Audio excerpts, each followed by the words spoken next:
अस्सलामुअलैकुम। सेठी से सवाल के साथ मैं हूँ सैयदा आयशा नाज और मेरे साथ मौजूद है नजम सेठी साहब। अस्सलामुअलैकुम।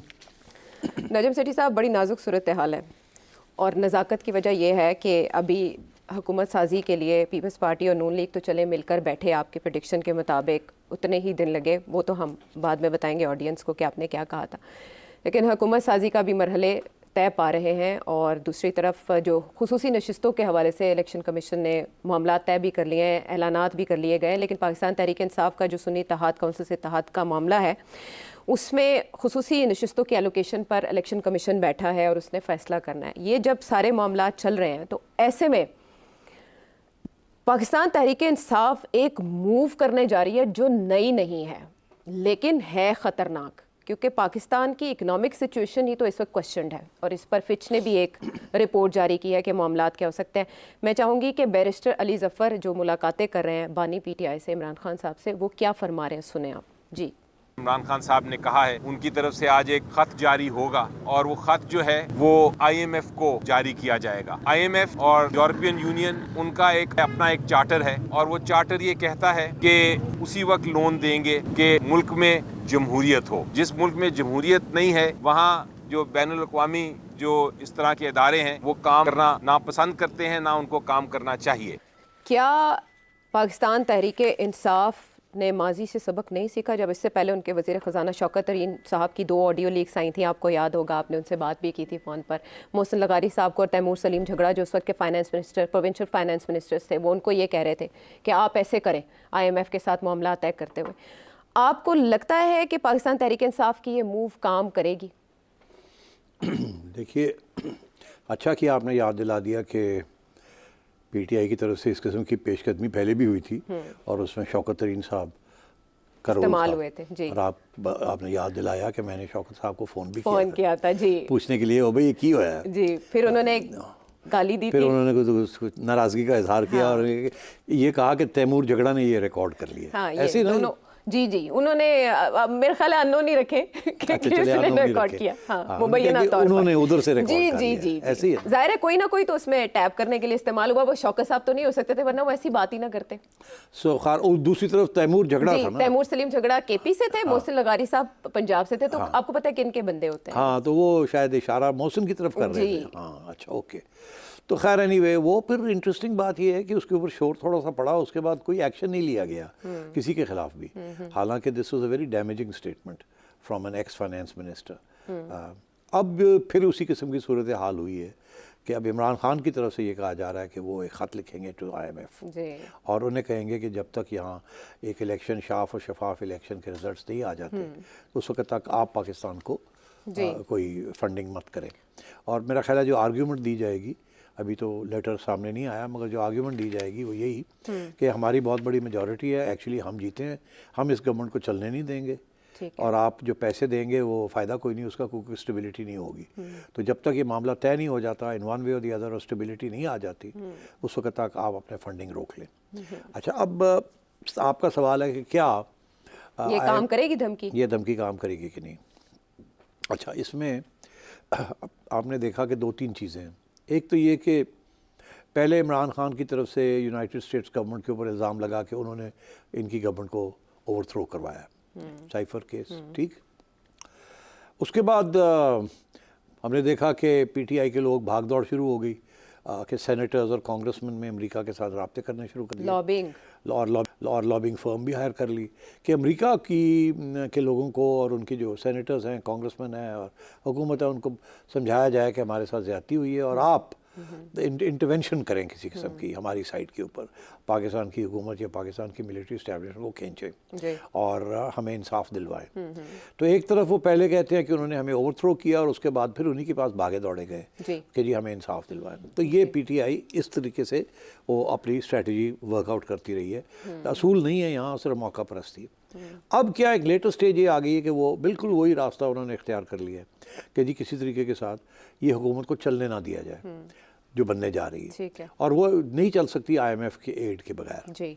और आपको पता है कि इस वक्त बहुत से तज्जिए हो रहे हैं इंटरनेशनल मीडिया में कि पाकिस्तान में स्टेबिलिटी होगी कि नहीं होगी। और ज़्यादातर जो तज्ज़िये हो रहे हैं वो यही हो रहे हैं कि ये जो हुकूमत बनने जा रही है ये बड़ी कमज़ोर हुकूमत होगी, बहुत मुश्किल फ़ैसले करने हैं, इनके अंदर इतनी जान नहीं है कि इतने मुश्किल फ़ैसले कर सकें, इतनी पोजीशन होगी कोई इनको चलने नहीं देगी, और इनके दरमियान भी झगड़े होंगे और इनके और एस्टेब्लिशमेंट के झगड़े भी शुरू हो जाएंगे। तो इस सूरत में हाल में कि अगर IMF इनको कोई पैसे देता है तो वो तो ज़ाया हो जाएंगे और ये किसी सूरत में भी IMF का प्रोग्राम पूरा नहीं कर सकेंगे। इसलिए ये कहा जा रहा है कि आप अभी पैसे रोक लें। अब ये बड़े पैसे रोकने के साथ दो सवाल खड़े होते हैं, क्या IMF ये इनकी बात मान जाएगी और रोक देगी, और क्या ये है कि अगर ना रोका तो क्या होगा और अगर रोक दिया तो क्या होगा। तो लेट्स आंसर ऑल 3 क्वेश्चंस। पहली बात तो ये है कि IMF ने ये कहा है कि हम इंतज़ार करेंगे जैसी हुकूमत बनती है कि नहीं। अब सबको पता है इस बात का कि अगर IMF का प्रोग्राम नहीं आता फॉर वन रीज़न और अनदर तो पाकिस्तान डूब जाए। और पाकिस्तान के डूबने का मतलब सिर्फ ये नहीं है कि यहाँ महंगाई हो जाएगी, यहाँ राइटिंग शुरू हो जाएगी, श्रीलंका को आप भूल जाएंगे, यहाँ बहुत बुरे हालात हो जाएंगे। उसका सिर्फ ये मतलब नहीं है, उसका ये भी मतलब है कि जो आपने इंटरनेशनल कम्युनिटी के पैसे देने हैं वो भी आप नहीं दे पाएंगे। तो इंटरनेशनल कम्युनिटी का भी ये इंटरेस्ट होता है कि आपको पैसे भी दिए जाएं मगर आपसे काम अच्छा करवाया जाए ताकि 4 पैसे आपके बने जिसमें से 2 पैसे उनके वापस कर दें। रिफॉर्म्स, हाँ, तो वो रिफॉर्म्स करवाना चाहते हैं। वो ये नहीं चाहेंगे कि आपको मौत के या डिफ़ॉल्ट के मुंह पे ले जाएं और वहाँ जाके डिफ़ॉल्ट हो जाए, जिसके साथ पाकिस्तान का जो नुकसान होगा इंटरनेशनल कम्युनिटी के जो अरबों डॉलर्स देने हैं वो भी नहीं मिलेंगे। तो वो भी जिनको कहते हैं रुड़ जाएंगे। तो वो उनको सोचना पड़ता है कि क्या इस किस्म के सख्त इक़दाम करने हैं कि नहीं करने। तो पहली बात तो ये है कि वो इंतज़ार करेंगे कि गवर्नमेंट बने कि ना बने। ठीक है। दूसरी बात ये है कि मेरा ये ख्याल है कि वो बिल्कुल किसी सूरत में भी पैसे नहीं रोकेंगे। देखिए, जितना मर्जी स्टेटमेंट्स आप अमेरिका से आ रहे हैं, यूरोपियन यूनियन से आ रहे हैं कि जी ये लगता है इसलिए कि धांधली हुई है, साफ़ और शफाफ होने चाहिए, इन्वेस्टिगेशन होनी चाहिए, ये क्लियर करें, सारी ये बातें आ रही हैं। ठीक है। पहले अमेरिका तो ये भी नहीं कहता था, अब उसने ये भी कहना शुरू कर दिया। मगर क्या इसका ये मतलब है कि वो कुछ सैंक्शंस लगाएंगे आपके ऊपर या आपको पकड़ के आपका हाथ बड़ोड़ेंगे और कहेंगे कि नई इलेक्शन कराओ या इमरान खान के हवाले करो? नो, ये नहीं करेंगे। वो एक दिखावे के लिए ये स्टेटमेंट्स देते हैं कि जी हाँ हम कंसर्न हैं, बिकॉज वो ह्यूमन राइट्स के अलमबरदार बने हुए ना, और साफ़ और शफाफ और डेमोक्रेसी ये वो वगैरह वगैरह, जो कि बड़ा हिपोक्रिटिकल स्टांस है, मगर that's the way international relations are. तो वो अपनी तरफ तो सारी बातें करेंगे, मगर क्या वो आखिरी कदम उठाएंगे आपके खिलाफ? नो। आप हुकूमत जैसी बनाएंगे उसके 15 दिन के बाद जैसे वो लग जाएगा कि काबीना बन गई है तो आपकी अनाउंसमेंट होगी कि आप IMF को मिलने जा रहे हैं और आप जाएंगे, IMF आपको याद करेगी, आप जाएंगे, आपकी मीटिंग होगी, वहाँ वो आपसे यही सवाल पूछेंगे कि जी कितने स्टेबल हैं आप, ये क्या होगा, वो क्या, ये सारा दिखावे के लिए। ठीक है। ये सारा एक महीना ये काम चलेगा। अच्छा। अप्रैल तक इन्होंने ये फैसला करना है कि IMF ने देना है कि नहीं देना, और उस वक्त आखिरी वक्त पे जाके IMF 1 माह इंतज़ार करेगी, 1-1.5 माह देखेगी क्या हालात हो रहे हैं यहाँ, और अगर ये स्टेबल हो गया तो IMF ये कहेगी ठीक है अब स्टेबिलिटी आ गई है, अब हम आपको और आपने अगले 2 महीने में जो इक़दामात लेने हैं, स्टेप्स लेने हैं, कुछ सख्त फैसले करने हैं वो आप करेंगे। ठीक है। ताकि दिखाने के लिए कि हम बिल्कुल तकड़े हैं। अच्छा। और हम ये फैसले करेंगे, आप पैसे और दें और भी फैसले ऐसे करेंगे। तो ये इनकी तरफ से इंश्योरेंस होगी। अच्छा। गवर्नमेंट स्टेबल होगी, जितना मर्जी शोर शराबा हुआ वो फैसले करते जाएंगे। ठीक है। और उनके पास मेजॉरिटी होगी और वो पास करते जाएंगे। अच्छा। ये शोर पड़ता जाएगा, वो करते जाएंगे। ठीक है। मगर IMF इवेंचुअली आपको पैसे दे देगा। तो मेरी तो ये तज्जिया है कि ये बातें हैं वो बिल्कुल दे देगा। और ये जो लेकिन देखें रियासत ये भी तो देख रही है ना कि इमरान खान साहब क्या करने का इरादा रखते हैं। शौकत तरीन साहब तो नहीं आए निर्गय में, FIA ने बेशक उनके खिलाफ कार्रवाई की सिफारिश भी की, लेकिन अभी तक उनके को सज़ा किसी मामले में नहीं हो सकी। सियासी जमातों ने भी शोर मचाया। अगर इमरान खान साहब KP के हद तक कहते हैं मैं इम्प्लीमेंट नहीं करता, फिर देखिए ये जो रिफॉर्म्स है ना, ये फेडरल गवर्नमेंट की रिफॉर्म्स। अच्छा। और कुछ इनमें से ऐसी हैं जैसे फॉर एग्जांपल लोकल गवर्नमेंट ये वगैरह, तो वो फिर KP की तरफ तवज्जो होगी, मगर मेरा ख्याल है पंजाब और सिंध और बलूचिस्तान में वो इम्प्लीमेंट हो जाएंगे। अच्छा। तो आपने जो सवाल खड़ा किया ये ज़्यादा इम्पॉर्टेंट है, इसलिए क्योंकि अगर KP फेडरल गवर्नमेंट के इंस्ट्रक्शंस मानने से इनकार कर देता है, उनकी जो पॉलिसीज़ हैं टैक्सेशन की हैं या दूसरी हैं वो मानने से इनकार कर देता है, एक किस्म की बॉयकॉट कर देता है फेडरल गवर्नमेंट को, then we have a serious problem. But अगर ऐसी सूरत हाल हुई जिन्होंने ये सारा इंतज़ाम किया है आपका ख्याल है वो फिर गवर्नर्स रूल नहीं लगाएंगे केपी में और गवर्नर नहीं ले लेंगे? तो ये अगर उन्होंने करने की भी कोशिश की अच्छा। तो यहाँ से फेडरल गवर्नमेंट टेक ओवर कर लेगी केपी गवर्नमेंट को। अच्छा। और एहतजाज अपनी जगह पे, मगर आपको पता है जब ये इस किस्म की चीज़ें होती हैं तो बड़ा फिर सख्ती के साथ उसको कुचल दिया जाता है। और ये फेडरल गवर्नमेंट के पास सारे एकदम वो हैं, they have the resources to do this. अच्छा। तो मैं नहीं समझता कि प्रोविंशियल गवर्नमेंट इसको साबोटाज कर सकती हैं, सोचे समझे। अलबत्ता पूरी तरह बहुत से ऐसी चीज़ें हैं लाइक प्राइवेटाइजेशन है, ये है वो है, वो फेडरल गवर्नमेंट करती है, उसके ऊपर एतराज़ पीपल्स पार्टी भी करेगी, ये भी करेगी, मगर पास हो जाएगा। ठीक है, वो सारे मामला शायद अभी भी ज़ेरे गौर हों जब हाँ, इनके वो होंगे मुज़ाकरात आपस और वो में अपने चल हर रहे पार्टी जो है वो अपनी तरफ करेगी, मगर इवेंचुअली इनको रोकने की इजाज़त नहीं दी जाएगी। और इजाज़त देने वाले आप जानते हैं कौन है।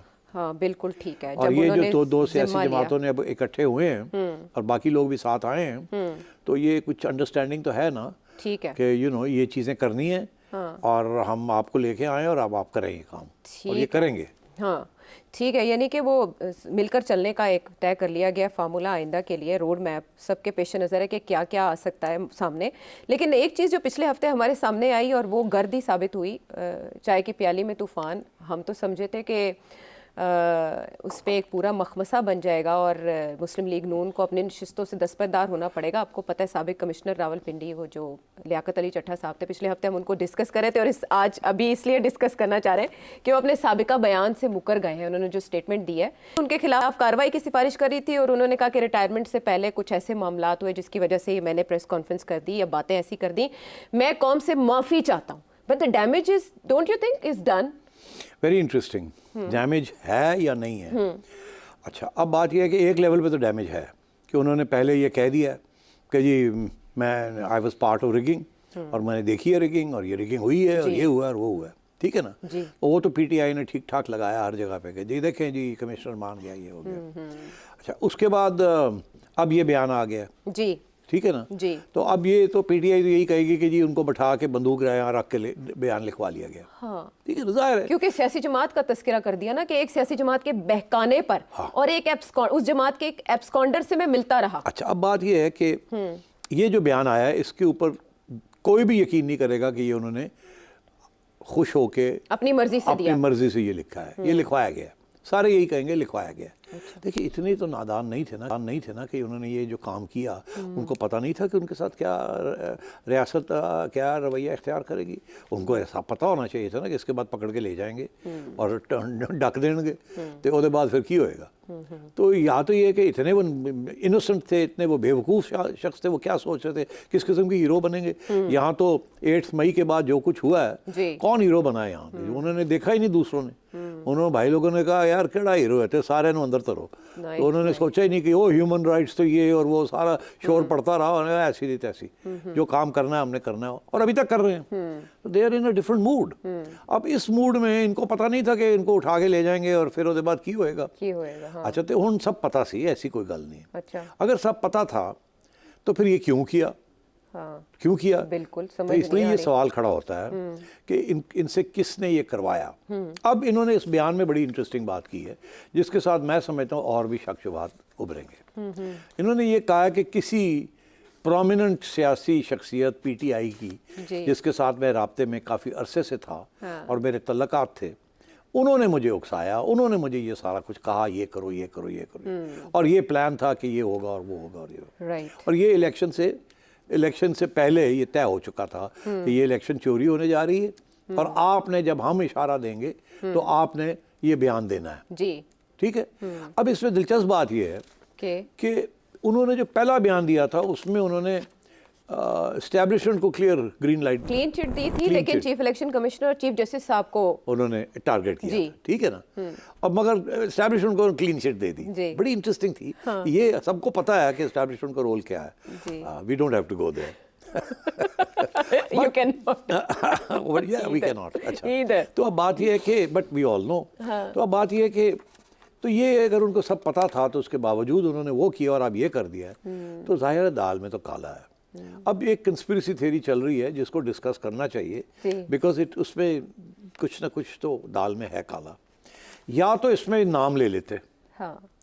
किसी का कि कि जी, उम्मीदवार कौन है। और वो ट्विटर के ऊपर जो नाम चल रहा है वो किसका नाम है? जी हमाद अजहर साहब को हमाद अजहर लोग साहब का नाम कोट चल कर रहा रहे है, हैं ठीक है सोशल ना? मीडिया पे। हाँ जी। हमाद अजहर साहब का नाम आ रहा है, मगर हमाद अजहर साहब की तरफ से कोई बयान नहीं आया कि ये गलत फहमी है या मैं तो जानता कोई ही ताल्लुक नहीं है, कोई मैं- ताल्लुक नहीं है या उनका हल्का भी नहीं था उस अच्छा। और डिवीजन मैं में तो। पूछना ये चाहता हूँ कि इतनी लंबी चौड़ी फहरिस्त बना दी, ये मैंने किया वो मैंने किया, तो नाम क्यों नहीं ले रहे हैं कि किसने इनको उकसाया या किसके साथ इनका ताल्लुक था? क्यों नहीं नाम ले रहे? हाँ बताएं। शायद वो ये चाहते हैं, या तो इसमें वजन ही नहीं है जो इनका ताज़ा बयान सामने आया है, और कल को XYZ कह के मुकर भी सकते हैं, और या फिर ये कि कोई और है बैक पे। बात यह है कि सही है, इसी किस्म का कोई इशू है। असल में नाम बात ये है इसलिए कि- नहीं लिया हाँ, कि अगर नाम ले लेते हैं तो फिर प्रूफ देना पड़ेगा ना। लेकिन वो कह रहे हैं मैं कांटेक्ट में रहा तो कॉल रिकॉर्ड्स चेक कर लें, वैसे सारा तो फोरेंसिक कॉल करा लें रिकॉर्ड्स फोन का। उनको पता है और कॉल रिकॉर्ड्स के अंदर उस शख्स के साथ राब्ते हुए हैं, हाँ। तो फिर नाम ले लेते, क्योंकि अब जो कमेटी बनी है नहीं तो वो नाम दे दे ना, फर्ज करें उनके फोरेंसिक करा के नाम दे दे और सामने रखे, कौम को भी पता चले और किसके अगर वो कहने पर नाम ये नहीं सारा देते ड्रामा फिर, हुआ। अगर नाम नहीं देते फिर तो फिर वो शरीके जुर्म ना होते तो मुखबरी करते फिर इसलिए।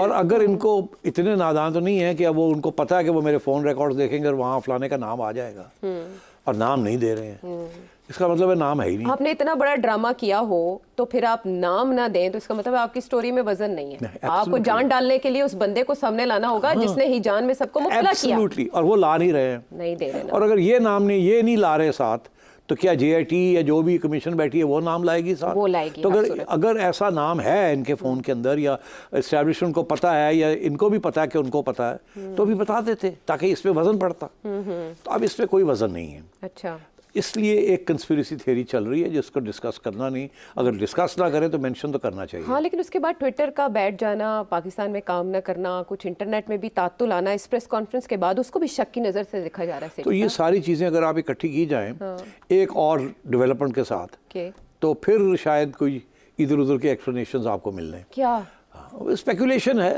पता तो नहीं है, जी जी मगर क्योंकि हवा में घूम रही है बात, तो मेरा ख्याल है जिक्र कर देना चाहिए। के ठीक है, के बात यह है कि एक सिचुएशन ये है कि ये बयान आया उस वक्त जी जबकि नून लीग और पीपल्स पार्टी जी कभी इधर हो रहे थे कभी उधर हो रहे थे। नून लीग कह रही थी हमने तो गवर्नमेंट नहीं बनानी, पीपल्स पार्टी कह रही थी हमने गवर्नमेंट नहीं बनानी। हाँ, बिल्कुल चल रहा ऐसा था ही ना। है, बिल्कुल एक दिन पहले की बात है, और उस मीटिंग से ये खबर आई थी कि नवाज शरीफ साहब कह रहे हैं हमने गवर्नमेंट नहीं लेनी। मैंने आपसे पूछा था ये ठीक है, सवाल। हाँ। और मैंने आपसे कहा था गुड आइडिया, बिकॉज ये तो मर जाएंगे जो गवर्नमेंट जी लेंगे। जी ठीक है, लेकिन फिर तो अगर ये गवर्नमेंट नहीं लेते और पीपल्स पार्टी तो फिर गवर्नमेंट ले नहीं सकती, क्योंकि अगर वो लेगी तो वो किसके साथ लेगी? PTI के साथ। तो वो PTI के जाना साथ वो बैठ नहीं सकते, जाना। PTI ना उनके साथ बैठेगी। तो इसका ये मतलब था ये सारा सिस्टम जो है ये कोलैप्स कर जाता अगर गवर्नमेंट नहीं बनती तो। जी। ऐसे ही है ना, जी अगर गवर्नमेंट नहीं बनती सिस्टम कोलैप्स कर जाता है, तो फिर एक नई इलेक्शन कॉल करनी पड़ेगी। ऐसी है, या आपने कहा था वो आ जाएंगे या उनको खुद आना या ये पड़ेगा, केयर टेकर एक्सटेंड हो जाएंगे या लेकिन- कुछ हो जाएगा। हाँ, अब वो है प्लान बी, जी मगर वो बड़ा इतना अट्रैक्टिव प्लान नहीं है, मतलब उसमें बड़े मसले हैं। उसको कैसे चलाएंगे, क्या होगा, पंजाब में क्या होगा, KP में क्या होगा, अगर इस्लामाबाद में गवर्नमेंट नहीं बनती तो बाकी जगह पे बन जाती है, तो वहाँ केयर टेकर कैसे होगा, बड़ी Complex file, और उसमें फिर one after the other challenges in the high court, supreme ठीक कोर्ट है। और हाई कोर्ट। और सुप्रीम कोर्ट हाई कोर्ट जो है ना वो ऐसे ऐसे हैं, जहाँ उनको मौका मिलता है वो इमरान खान को रिलीफ दे देते हैं, जहाँ वो थोड़ा सा घबराते हैं कि यहाँ नहीं करना तो वहाँ डिले कर देते हैं। ये अभी ऐसे ऐसे चल रहा है। ठीक है। और वो अगर टिल्ट हो गया ना in favour of Imran Khan और PTI, तो एस्टैब्लिशमेंट को इन सब जॉनीज को बड़ा मसला बन जाएगा इनके लिए। तो उधर भी बड़ी नज़र रखी हुई है। तो मेरा ख्याल है कि इस बयान के साथ क्या हुआ कि ये पैगाम चला गया PTI नून लीग को और PPP को के। कि अगर आप गवर्नमेंट नहीं बनाएंगे जी तो ये देखें ये बयान आ गया, इलेक्शन चैलेंज हो रहा है, तो फिर ठीक है इंतज़ार करें, फिर और भी लोग ऐसी बातें करेंगे और ये तो फिर सारी इलेक्शन के ऊपर तबाही हो जाएगी। तो फिर हमें प्लान बी करना पड़ेगा, और प्लान बी के अंदर तो फिर तुसी भी नहीं बचते, कोई भी नहीं बचता। सबसे बड़ा मैसेज तो इससे नून लीग को गया था, 11 सीटें उनकी थी जो इफेक्ट हो रही थी, और ऐसे नून लीग में शिकवा था कि भाई हमें जिताने के लिए कुछ किया नहीं गया। तो एस्टेब्लिशमेंट इन अ वे ये मैसेज भी हो सकता है दे रही हो, जो आपकी थेरी है। मेरी ये थेरी देखें, नहीं है, मैं कह रहा हूँ लोगों की हवाओं theory। में। हाँ, हवा- चले आप डाइसेक्शन कर रहे हैं मैं ना। उसको हाँ बाइसेक्ट कर रहा हूँ। तो बात ये है कि तो ये बड़ी इंटरेस्टिंग है कि इस स्टेज पे ये आया जबकि वहाँ वो तैयारी नहीं कर रहे थे। और उसके बाद क्या हुआ, उसके बाद फौरन सारे इकट्ठे हो गए और कहे करो करो करो करो करो। अच्छा, तब तक तो कोई तैयारी नहीं था एक दूसरे के साथ बैठने के लिए, और जैसे ये और सामने आया इतने सख्त बयान आ रहे थे नवाज शरीफ साहब की तरफ से और बिलावल भुट्टो की तरफ से कि सवाल ही पैदा नहीं होता हम ज्वाइन करें, सवाल ही पैदा नहीं होता हम गवर्नमेंट बनाएं, और हम तो बिल्कुल मानते ही नहीं है नवाज शरीफ को, और ये वही सारी बातें हो रही थी ना जी बिल्कुल। और एकदम 24 घंटे के बाद इसके सारे तैयार हो गए, बनाओ बनाओ बनाओ गवर्नमेंट बनाओ, मिलो मिलो मिलो, रात 12 बजे प्रेस कॉन्फ्रेंस करो, 12 बजे। अब सोचो तो सही, तो हाँ मतलब जरा उससे ज्यादा देर भी नहीं की, शायद डेडलाइन होगी कोई। तो फिर ऐसा डंडा आया ना कहीं से। अब वो डंडा कहाँ से आया, क्या चट्ठा वो डंडा था या कोई और डंडा आने वाला है या आगे क्या होगा? मेरे ख्याल इतना झटका काफी था ना ट्यूनिंग के लिए। अब मेरा ख्याल है वो झटका काफी था, हाँ। इसीलिए मुझे इस पे बड़ा शक पड़ रहा है चट्टे पे। मुझे नहीं यकीन आता कि इतना ये दलेर आदमी था कि उसे पता था कि उन्होंने फड़ के ले जाएंगे, उल्टा टंगणगे, लित्र दो लाएंगे, तो फिर जो चाहिए सारा कुछ कटवा लेंगे। ऐसे ही ये मोहरे ही तो बने ये हैं। तो बड़ा डिसेंट किस्म का हाय हाय मैं तो बड़ा ही गलत आदमी निकला हूँ, मुझे तो करवाया गया मेरे से, और किसने करवाया वो तो नाम नहीं मैं ले सकता। ये क्या बात हुई? हाँ, लेकिन इसमें ये जो आप बात कर रहे हैं इसमें वजन तब पैदा हो जाएगा कि अगर इनके खिलाफ कोई कार्रवाई नहीं होती और ये रिटायर्ड होके चुप करके, या कार्रवाई दिखावा किया जाता है मगर होती कुछ नहीं। हाँ। और वो जो साहब है जिसका नाम लिया जा रहा है वो सामने भी सामने नहीं आते, और अगर आते हैं तो उनके ऊपर भी कोई खास कार्रवाई नहीं होती। बिल्कुल, यानी कि खाना पूरी होती है, खाना पूरी होती हाँ, है। तो फिर ये जो कंस्पिरेसी थ्योरी है इसमें वजन पड़ जाएगा। हाँ। तो let's see how it goes. इसके साथ तो मैं समझता हूँ कि काम थोड़ा सा खराब हो गया है। ठीक है, ठीक नहीं हुआ, खराब हो गया, बिगड़ गया। हाँ बिगड़ लेकिन वो बन गया ना जो बनाना चाह रहे थे इसको इस्तेमाल करके। अगर ये इसको इस्तेमाल करना था तो वो काम तो वो काम हो गया, उसके लिए बस इतना ही काफी था। एक कमिश्नर रावलपिंडी आपकी सारी बसात पलट सकता है। और उसके बाद अब जो अगला मरहला है, जाहिर है वो सब मामला तय पा गए जो तब तक रुके हुए थे, और इस जिस तरह की अभी बात हुई इस थ्योरी की, उसके बाद ये मंजिलें जिस तरह तय हुई, इसके आगे की भी बहुत सी मंजिलों के हवाले से जानेंगे सेठी साहब से एक ब्रेक के बाद।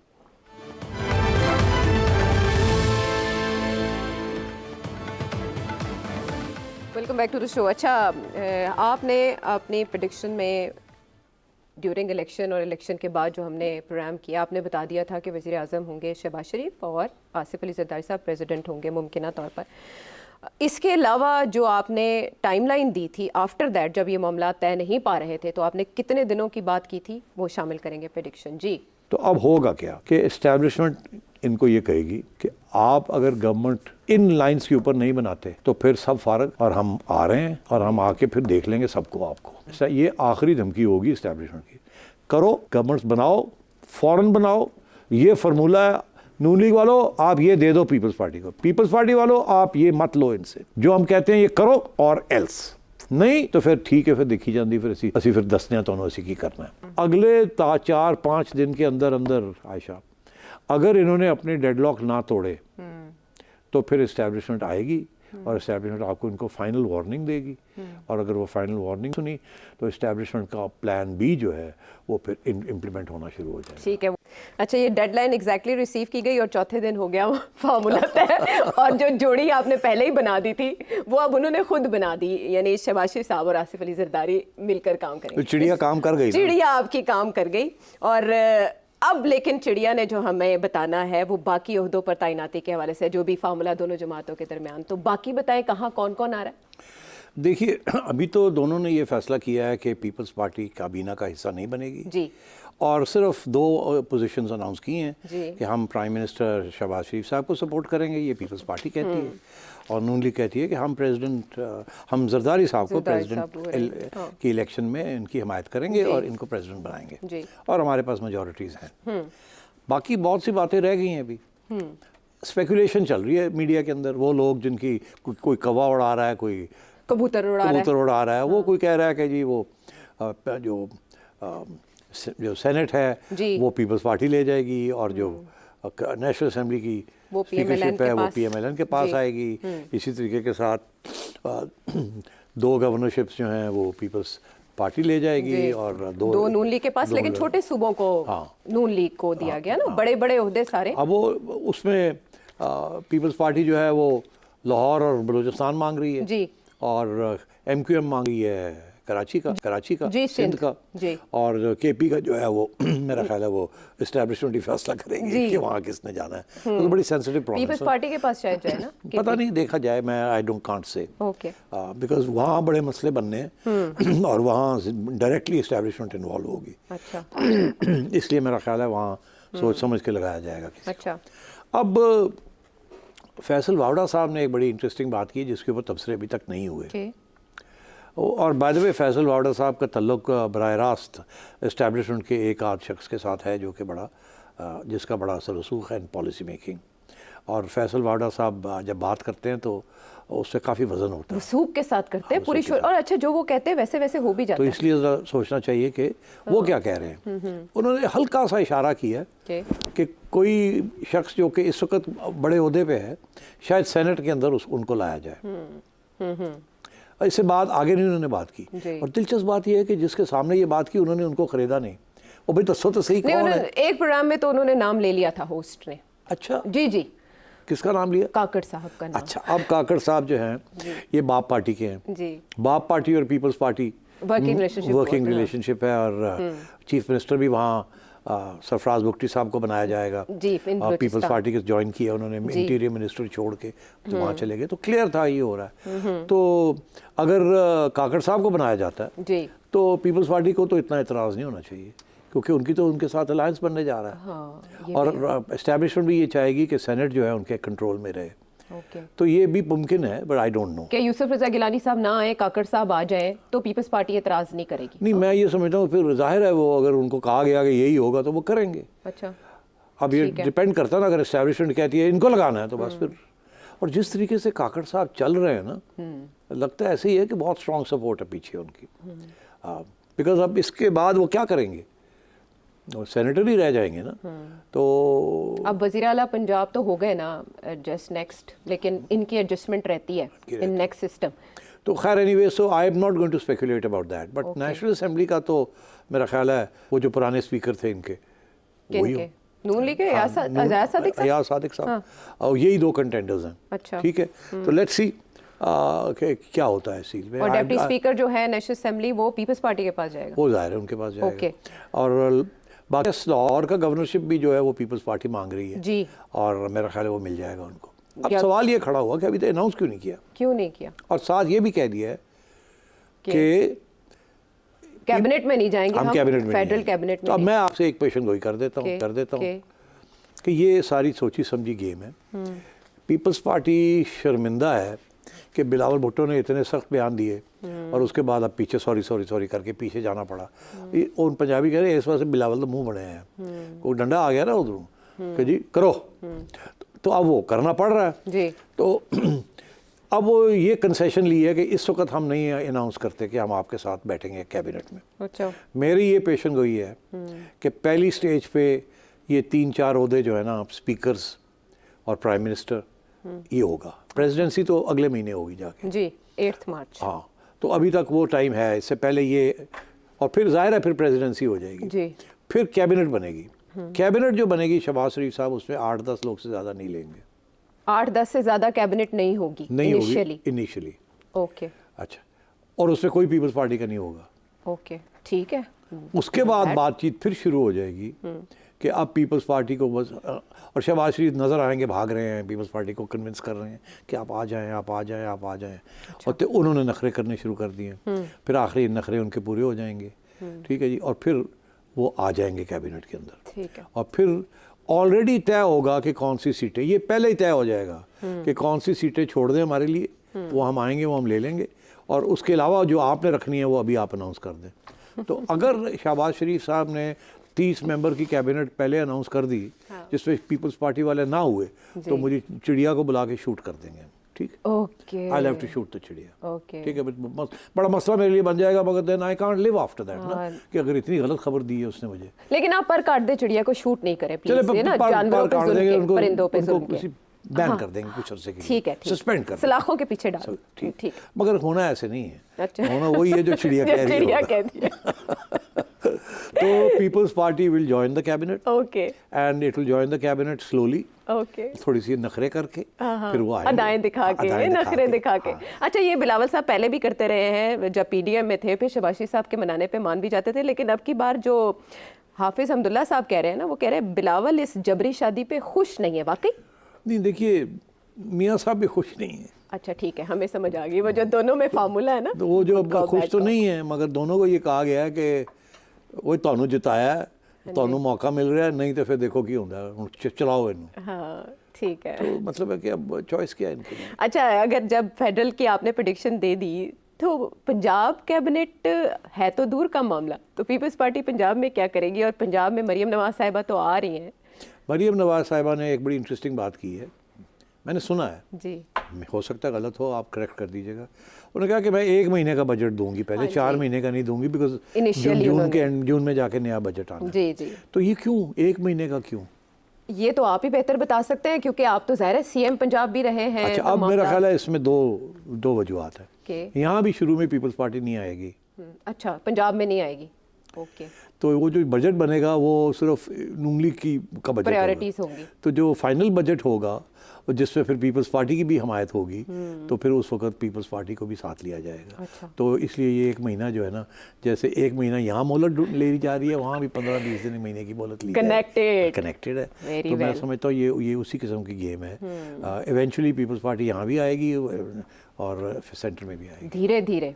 अच्छा, लेकिन कल एक बड़ी दिलचस्प सूरत हाल पैदा होने वाली है, वो यूँ कि कल पंजाब असम्बली का इजलास तो गवर्नर साहब ने कॉल कर लिया है, लेकिन उसमें पाकिस्तान तहरीक इंसाफ के जो इंडिपेंडेंट उम्मीदवार हैं वो शिरकत का इरादा नहीं रखते, और ना ही जो स्पीकर हैं पंजाब असम्बली के सिप्तान खान साहब वो इरादा रखते हैं। जी जी, पुराने स्पीकर, ज़ाहिर है आखिरी लास्ट साबिक। तो वो अगर हल्फ नहीं लेंगे और वो नहीं आते तो एक सिचुएशन डेवलप हो जाएगी। सिचुएशन तो डेवलप होगी, मगर उसकी सोल्यूशन ये रखेंगे कि वो आएंगे नहीं, वो कहेंगे जी कहाँ है स्पीकर साहब जिन्होंने आके हैंड ओवर करना है और नई इलेक्शन करानी जी। है। जी स्पीकर साहब नहीं आए, बॉयकॉट कर दिया, ठीक है डिप्टी स्पीकर ले आए, वासिक कुयूम साहब वो आ जाएंगे। डिप्टी स्पीकर साहब उन्होंने ऑलरेडी स्विच ओवर कर लिया, जी, कर लिया स्टेटमेंट देके तो वो आ गए हैं, तो वो कर देंगे, फिर तो मामला चल पड़ेगा। गवर्नर साहब मोहर लगा देंगे ठा करके, अल्लाह खैर सल्ला, और मरियम अपनी छोटी सी कैबिनेट के साथ काम शुरू कर देगी। पंजाब में और वो कैबिनेट आपको बताऊँ 1 महीने के अंदर वो हर रोज़ एक नया इनिशिएटिव अनाउंस करेंगी। वो ऐसा दिखाएंगी कि शहबाज शरीफ ਨੂੰ ਤੁਸੀਂ ਭੁੱਲ ਜਾਓ भाई लोगों, मैं जो काम करांगी तुसी शहबाज ਨੂੰ ਭੁੱਲ जाओगे। अच्छा, और वो हर रोज़ एक नया ड्रामा, ये कर रहे हैं, वो कर रहे हैं, ये कर रहे हैं, announcement of this, announcement of this, announcement of this, और उसमें you will see that she is very prominent and that she is got everything in control, confident, तो she will give that impression. And कुछ interesting developments will the impression last? That impression शुरू में तो जाहिर है वो यही impression होगा, शहबाज साहब भी वही दिखाएंगे, running like mad to do things, ये वो फुर्ती दिखाएंगे, मगर जो रियल इश्यूज हैं, जब मुश्किल फ़ैसले करने पड़ेंगे ना, तो वो आएंगे just before when the IMF program comes in April। अच्छा, लेकिन मरियम नवाज साहिबा के लिए सबसे बड़ा चैलेंज क्या होगा पंजाब में? हमजा साथ चलेंगे, उनके सपोर्ट करेंगे? देखिए चॉइस नहीं है हमजा की या किसी और की, अब फैसला तो हो गया है। मैं नहीं समझता कि खुशी के साथ ये फैसले हुए हैं, बस हैं टेंशन्स तो हैं, मगर अब यही रास्ता था, जैसे और जगह पे खुश नहीं है तो यहाँ भी। और ये मियाँ नवाज शरीफ साहब ने बहुत बड़ी सैक्रिफाइस की है कि ठीक है जी मैं बाहर बहना तो उत्थे भरा ते हत्थे धी ते चलाओ, और चला के दिखाओ तुसी चला सकते हो कि नहीं। तो पंजाब में फैसला साजी में हमें नवाज शरीफ साहब की राय नजर आएगी बिहाइंड द सीन्स, ओके, और फेडरल गवर्नमेंट में भी बिहाइंड द सीन्स। ओके, जैसे वो जब लंदन में बैठे हुए थे ना, तो बिहाइंड द सीन्स उन्होंने एक छोटा सा दफ्तर बनाया हुआ था वहाँ, और हर रोज़ वो कोई शहबाज साहब से भी बात करते थे और कुछ उनको हिदायत भी करते थे, कुछ उनके सेक्रेटरीज से भी कभी कभी उनको भी कुछ थोड़ी बहुत सिर साहब मानी जाती थी और अब मानी जाएगी? कुछ हद तक मानी जाती थी, कुछ हद तक नहीं मानी जाती थी, कोई ना कोई एक्सक्यूज़ दे दिया जाता था। तो I think he is used to it. और बिकॉज देखिए आप लॉन्ग डिस्टेंस नहीं चला सकते, जो लोग बैठे हुए होते हैं उनको पता होता है क्या हो सकता है क्या नहीं हो सकता। आप दूर बैठ के ख्वाहिश तो इज़हार कर सकते हैं, मगर नॉट सो ईजी। मगर मेरा ख्याल है वो इतना ही विल बी मोर कंसर्न कि मरियम जो है ना, she should give a good performance.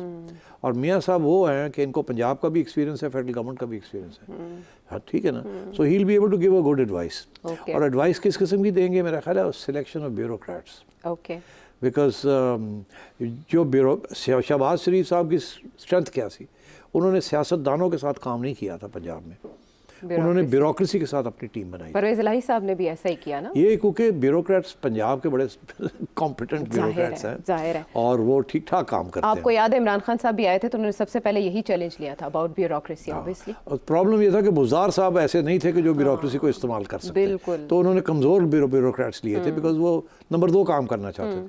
अगर आप नंबर 1 काम करना चाहें तो बड़े अच्छे ब्यूरोक्रेट्स हैं, वो मिल जाते हैं और वो देन दे गिव डिलीवरी। मैं हमेशा I was very impressed with the Punjab bureaucracy.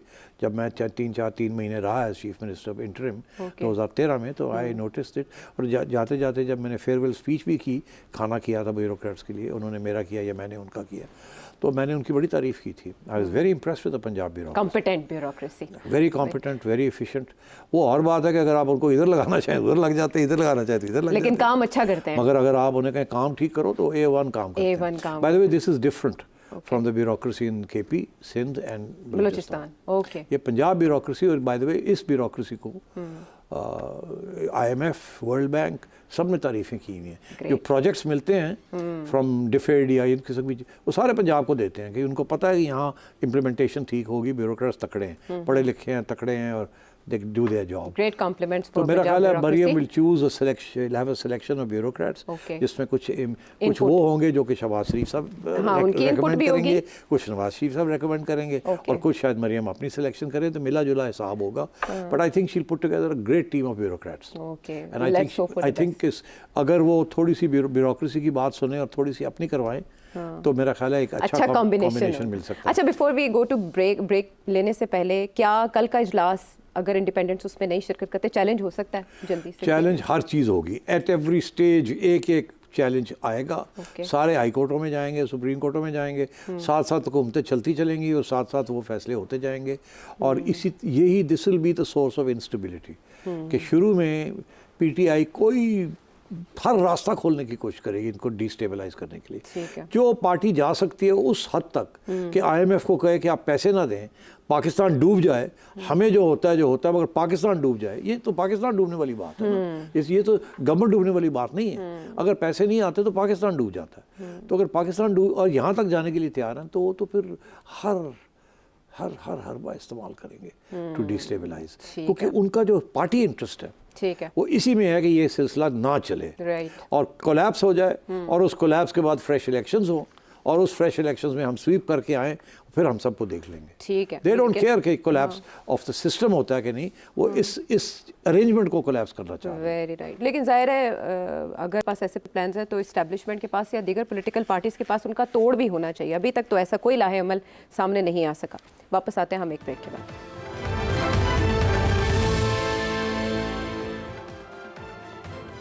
Welcome back to the show. और अब सेठी साहब से आपके सवाल, एक चोटी का सवाल आपकी प्रेडिक्शन के लिए आया है। ये नौमान चौधरी साहब है लंदन से, क्या पूछ रहे हैं? When will Pakistan have a true democracy, or will it ever happen or not? True democracy, Yes. हकीकी जमहूरियत। यस, पाजी को मैं ये पूछता हूँ कि मुझे बता दें कि किस मुल्क में हकीकी डेमोक्रेसी है। अब डेमोक्रेसी के स्टेजेस हैं, कहीं ज़्यादा डेवलप्ड है, कहीं कम डेवलप्ड है। कहीं मेजॉरिटेरियनिज्म फाशिज्म बन जाती है और डेमोक्रेसी नहीं बनती। कहीं माइनॉरिटी गवर्नमेंट्स भी जो हैं, कोalition गवर्नमेंट्स भी बड़ी डेमोक्रेटिक होती हैं, because it's a principle of constitutionalism कि आप कोalitions भी बना सकते हैं। ओके, अच्छा, अब बात यह है कि हकीकी डेमोक्रेसी, क्या इमरान खान के ज़माने में हकीकी डेमोक्रेसी थी? मेरा ख्याल है बड़ा मुश्किल है ये कहना कि हकीकी डेमोक्रेसी थी।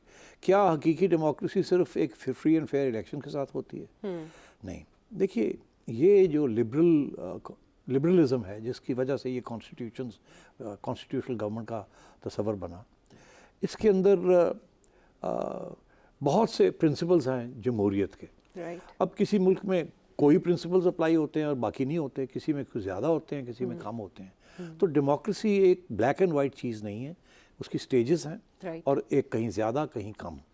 और जब बहुत कम हो जाती है तो वो अथॉरिटेरियनिज्म की तरफ चली जाती है, और अथॉरिटेरियनिज्म से फिर फाशिज्म की तरफ चली जाती है। वो भी मेरा ख्याल है वक्त आएगा एक्सप्लेन करने का कि फाशिज्म होती क्या है, उसमें और डिक्टेटरशिप में क्या फ़र्क है, और उसमें और अथॉरिटेरियनिज्म में क्या फ़र्क है। ओके, और ये भी मेरा ख्याल है किसी वक्त ये इसके ऊपर मैं मौजू पे डिस्कस करना ज़रूर बात चाहूँगा। होनी चाहिए। तो डेमोक्रेसी अब आजकल तो लोग कह रहे हैं कि अमेरिका में भी डेमोक्रेसी कम होती ज़वाल जा रही है। पज़ीर है। और अभी एक सर्वे शाया हुआ है जिसमें ये कहा जा रहा है कि दुनिया की 190, 188, 186, 187 यूनाइटेड नेशंस के मेंबर्स हैं, जी। कंट्रीज़ हैं, उन्होंने कहा जा रहा है कि 60 ऐसी कंट्रीज़ हैं जहाँ डेमोक्रेसी इंडेक्स जो है वो गिरा है।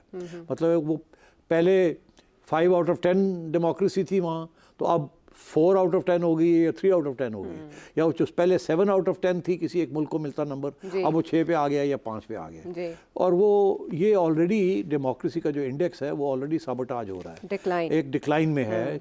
तो ये कहना कि हकीकी डेमोक्रेसी, मेरा ख्याल है ऐसी कोई चीज़ नहीं है। ठीक है। अगर हकीकी डेमोक्रेसी एक हद तक है, जैसे और वो वहीं है जहाँ वो पैदा हुई, राइट। वो यूरोप में और यूके में और फिर अमेरिका में, जी। ये है आपके original democratic nation. Scandinavian countries ने और बाजी ली है स्कैंडिनेवियन उसमें, countries, ठीक इस इंडेक्स में। अच्छा, जी, और मगर अब हर जगह इन्हीं मुल्कों में अब वो कम होती जा रही है, जी। और ज़्यादा नॉन डेमोक्रेटिक रवैये आ रहे हैं रवैये सामने। आने शुरू हो गए हैं। और इलेक्शंस भी ऐसी हो रही हैं जहाँ नॉन डेमोक्रेटिक किस्म के लोग आने शुरू हो गए हैं, पॉपुलिस्ट्स जो कि ज़्यादा डेमोक्रेसी में इतनी यकीन नहीं रखते। तो अब बात यह है कि कोई ऐसी चीज़ नहीं है हकीकी डेमोक्रेसी। ठीक है। ये ज़रूर आप कह सकते हैं कि ये हुकूमत ज़्यादा डेमोक्रेटिक थी और ये कम है। Right. अब वो कौन से इंडिसेस हैं जिसके साथ आप जमहूरियत को मेजर करते हैं? एक ये कि फ्री एंड फेयर इलेक्शन, ये सिर्फ एक है। ठीक है। उसके बाद एक इंडिपेंडेंट जुडिशरी, ये दूसरा है, ठीक। तीसरा ये है फंक्शनिंग पार्लियामेंट। ठीक है। अगर पार्लियामेंट ही फंक्शन नहीं करी तो डेमोक्रेसी कहाँ से होगी?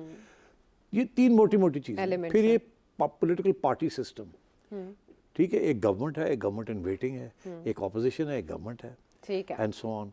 तो मतलब है इस किस्म के और भी बहुत सी चीज़ें हैं। ह्यूमन राइट्स इंडेक्स है, करप्शन का इंडेक्स है, दीज आर ऑल इंडेक्सेस जिसके ऊपर डेमोक्रेसी का बनता है खाता। जी, ठीक तो है। मैं ये समझता हूँ कि ये कहना कि हकीकी डेमोक्रेसी नो सच थिंग, ये कहना कि अगर इलेक्शन फ्री एंड फेयर हो जाए तो हकीकी डेमोक्रेसी होगी, ये नॉनसेंस, ऐसी बात नहीं है। बहुत से और भी इश्यूज हैं, फैक्टर्स और भी बहुत से फैक्टर्स होते हैं और जो भी इन्वॉल्व होते हैं जिनकी इसलिए बिना पर। ये सारा सोच समझ के बात करनी चाहिए, ठीक है। हकीकी डेमोक्रेसी और नॉट। ठीक है। अच्छा, एक और है बड़ा टेक्निकल, ज़हीर अहमद साहब फैसलाबाद से पूछ रहे हैं। अगर नून लीग जो है वो गवर्नमेंट नहीं बनाती तो फिर कौन सा सेटअप जो है वो आगे आ सकता है और किस तरह आ सकता है? इससे नून लीग को नुकसान क्या होगा अगर वो गवर्नमेंट नहीं लेती? सेटअप तो अब आ रहा है ना, सेटअप तो आ रहा है कि नून लीग और पीपल्स पार्टी की गवर्नमेंट बनने जा रही है सेंटर है। में, और केपी की गवर्नमेंट बनने जा रही है, केपी में पीटीआई की गवर्नमेंट, बलूचिस्तान में गवर्नमेंट बनने जा रही है पीपल्स पार्टी और बाप की, जी, और इधर एमक्यूएम और पीपीपी की गवर्नमेंट बनने जा रही है सिंध सिंध में। ठीक है। तो गवर्नमेंट तो बनने जा रही है। अब ठीक है। नुकसान फ़ायदा क्या? देखिए, सबसे ज़्यादा नुकसान जिसका हो सकता है वो है नून लीग, सबसे ज़्यादा फ़ायदा है जिसका हो सकता है वो है पीपल्स पार्टी। Very smart. उसकी वजह, पीपल्स पार्टी की पक्की सीटें हैं अपनी सिंध की, 35 सीटें वो हमेशा मिल जाती हैं उनको नेशनल असेंबली में, और हमेशा उनको उतनी प्रोविंशियल असेंबली सीट्स मिल जाती हैं जिससे वो गवर्नमेंट बना लेते हैं।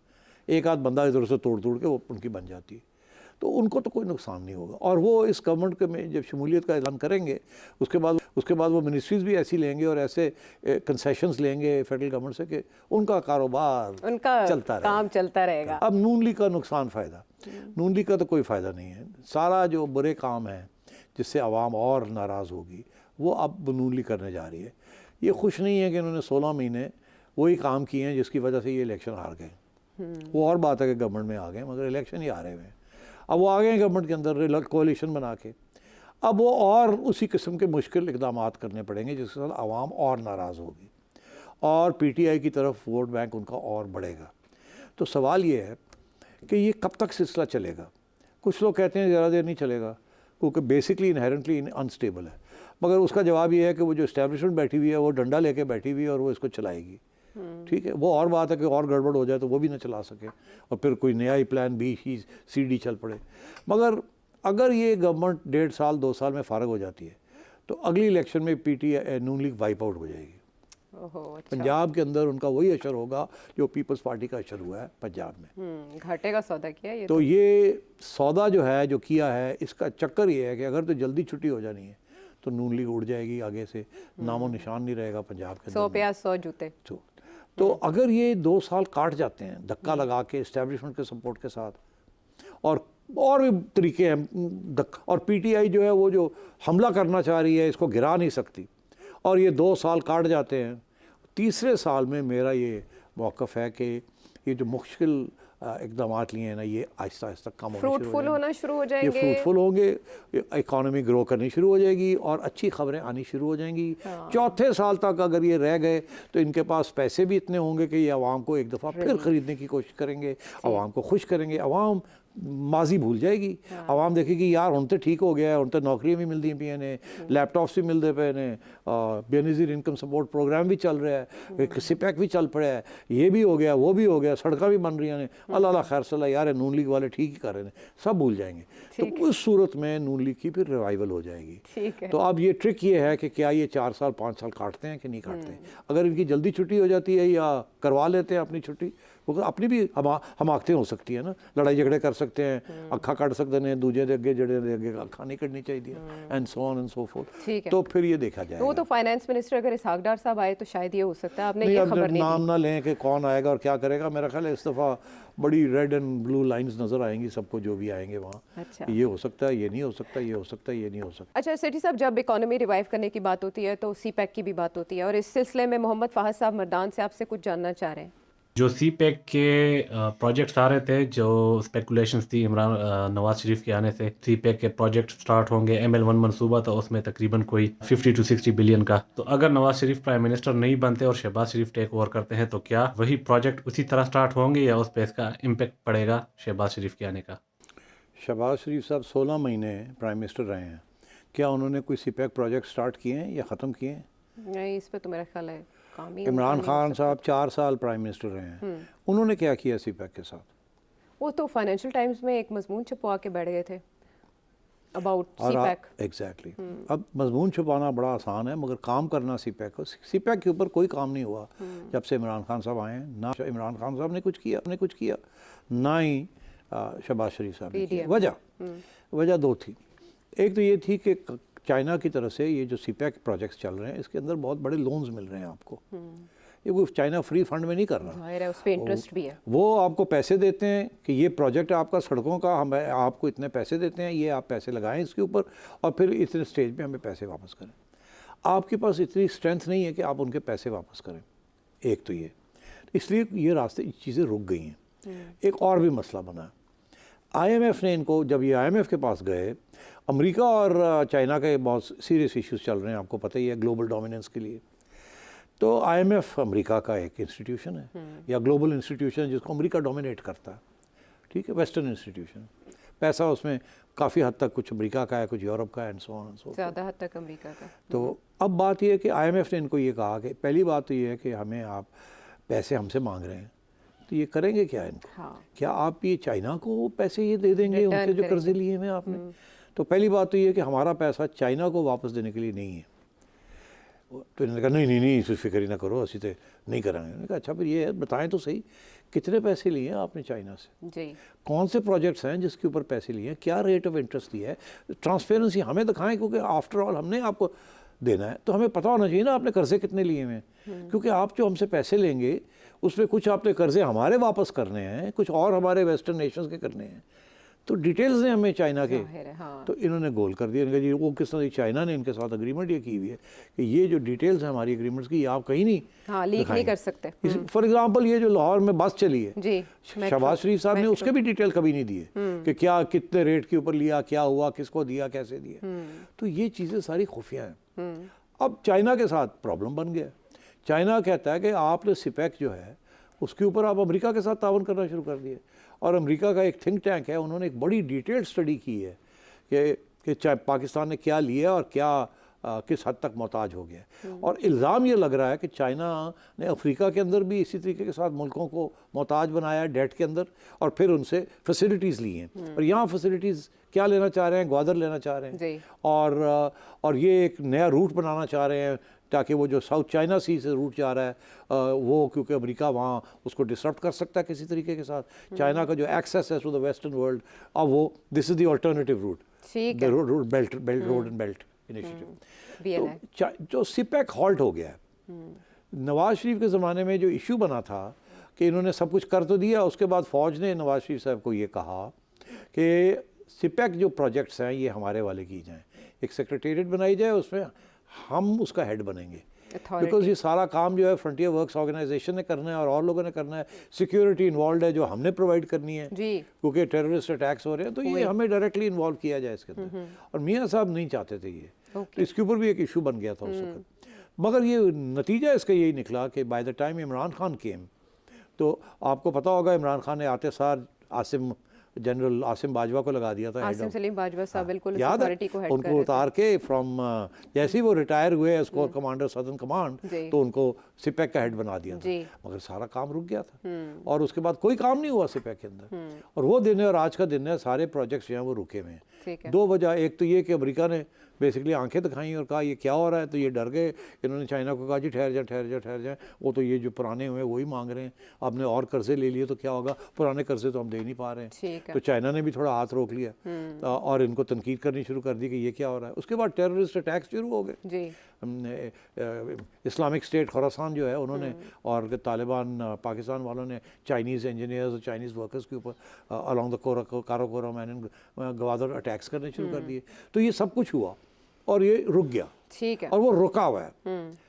दूसरा इशू ये था कि पैसे नहीं थे, क्योंकि पैसे तो कर्जे वापस करेंगे तो और पैसे मिलेंगे ना। यहाँ फिस्कल डिफिसिट 9-10% पे पहुंची हुई है, ठीक है। और प्रिंट कर करके पैसे, इन्फ्लेशन होती जा रही है, 22% इंटरेस्ट रेट बढ़ गया है, महंगाई हो गई है, तो ये प्रोजेक्ट्स बंद पड़े हैं। तो ये नवाज शरीफ साहब भी चाहे, अगर वो प्राइम मिनिस्टर भी होते तो बड़ा मुश्किल हो जाना था कि ये जो पुराने प्रोजेक्ट्स चल रहे हैं जो रुके हुए हैं फॉर एग्जांपल, उनको शायद थोड़ा बहुत धक्का लगा के कंप्लीट कर देते।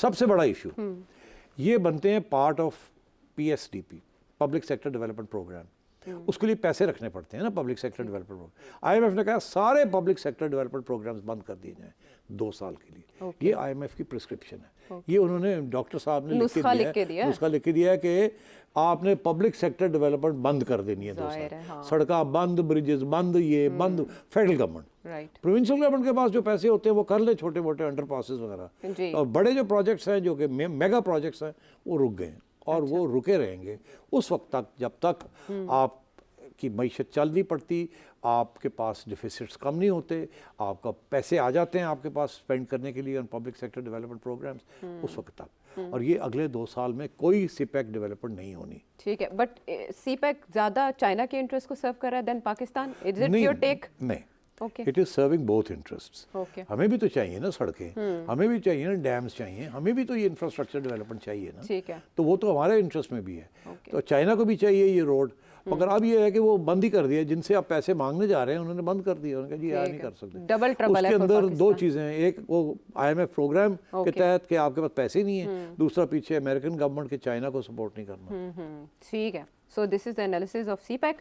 क्वेश्चन है वो फरा लाहौर से पूछ रही हैं, इमरान खान इतने कॉन्फिडेंट अभी तक क्यों है? कौन इनकी बैक पे है? कौन इनको हलाशेरी दे रहा है कि जो इतने मुकदमात में और ऐसे ऐसे घरेलू मसाइल के बंदा वैसे ही शर्म से पानी पानी हो जाए, लेकिन वो फिर भी फखरिया अंदाज में बड़े कॉन्फिडेंटली अदालत में पेश होते हैं और अपने मुकदमात फेस कर रहे हैं। थोड़ा सा हिंट ये भी है कि इस्टेब्लिशमेंट का एक धड़ा उनको सपोर्ट कर रहा है, ये अच्छा theory नहीं, है। मैं समझता हूँ कि बात थोड़ी सी इससे ज़्यादा कॉम्प्लेक्स है और सिंपल भी है। बात यह है कि अगर इमरान खान को पब्लिक का सपोर्ट ना हो जिस तरीके से है, तो क्या वो इस किस्म के फ़ैसले करें? क्या वो इतने तकड़े होकर बैठे?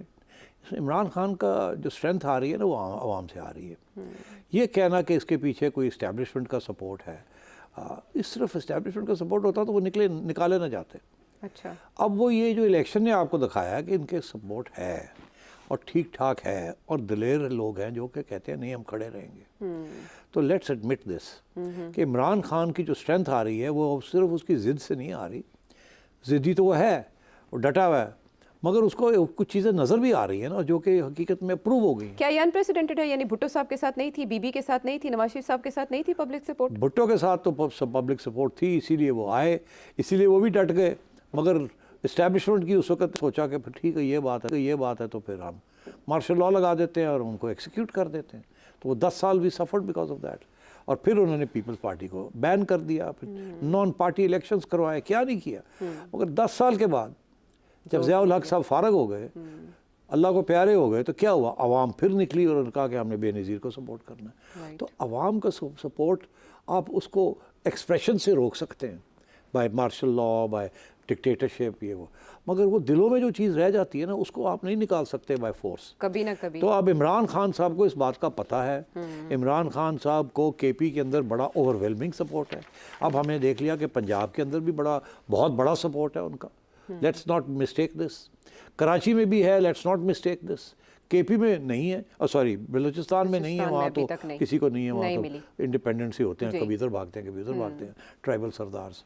और तो मैं ये इसलिए आई थिंक ये कहना कि इसके पीछे कोई इस्टेब्लिशमेंट का सपोर्ट है कि नहीं, सिर्फ वो बात नहीं है। अब आइए कि क्या उसमें कितनी हकीकत है।